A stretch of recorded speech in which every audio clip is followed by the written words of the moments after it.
starte, Elsa? Ja, den første gris er den anden. Jeg er tredje gris. Jeg er manden. Jeg er ulven. Ja. Og så må ulven hen i skoven. Han tager ud i skoven.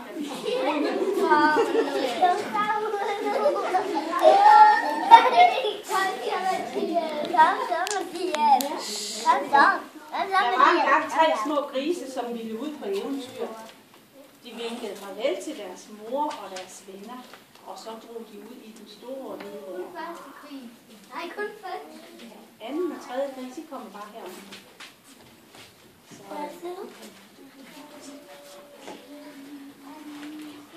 Den første lille gris mødte en mand, der bar på noget halm.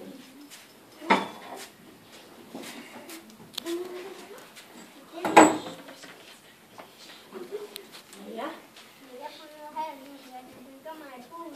Ja, det må du gøre. Og så fik den lille gris en halm, så den kunne bygge sig et hus. Da han var færdig, satte han sig ned og tog en lur. Men i nærheden, der boede der en fæl og sulten ulv. Den kom hen og bankede på døren til halmhuset. Lille gris, luk mig ind.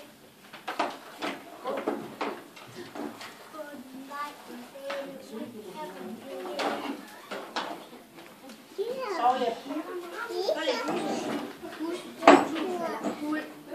og han pustede og pustede, så halmhuset faldt omkuld.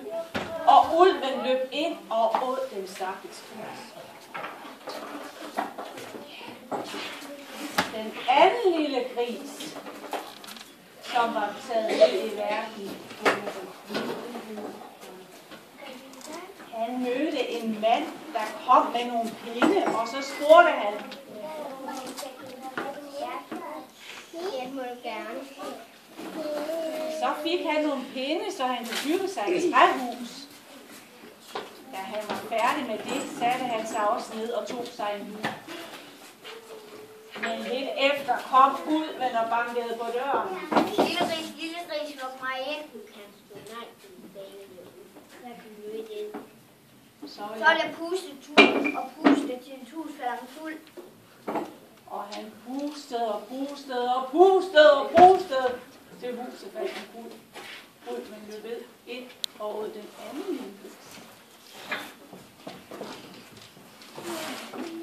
Den tredje lille gris mødte en mand, der kom med nogle mursten. Ja,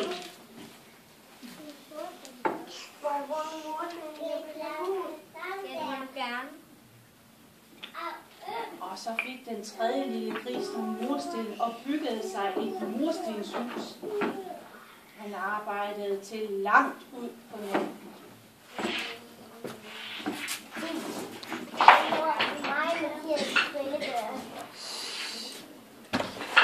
Men snart kom ulven og bankede på døren. Lille gris, luk mig ind. Nu kan du få min bane. Kan du godt med mig? Så vil jeg puste og puste til et hus falder omkuld. Og han pustede og pustede og pustede og pustede. Og han pustede og pustede. Men huset faldt ikke omkuld.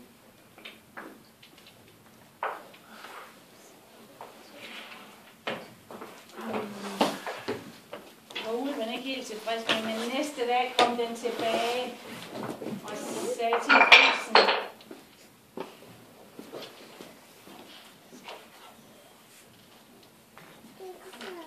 Lille gris skal ud og grave roer i morgen tidlig. Ja, det kan du godt. men grisen snød. Den gik ud og gravede roer om aftenen i stedet for. Og da ulven kom næste morgen, der sad grisen derhjemme og spiste roebrød. Ulven blev ret vred, men sagde venligt til grisen, lille gris, Lille gris. Skal vi plukke æbler i morgen? Ja. Da ulven kom den næste morgen, sad den lille gris allerede oppe i træet. Så skal vi have en pakke æble. Ja, det skal vi da.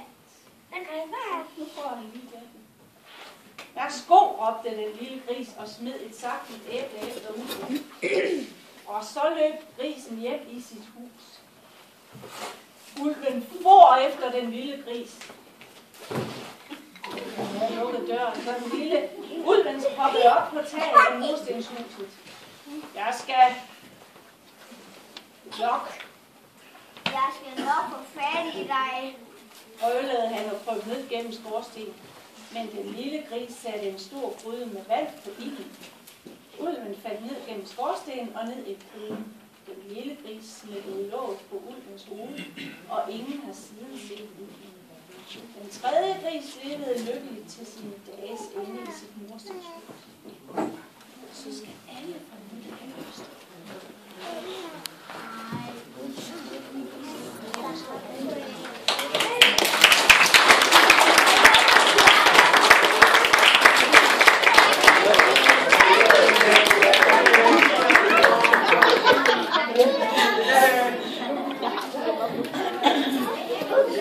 Færdig.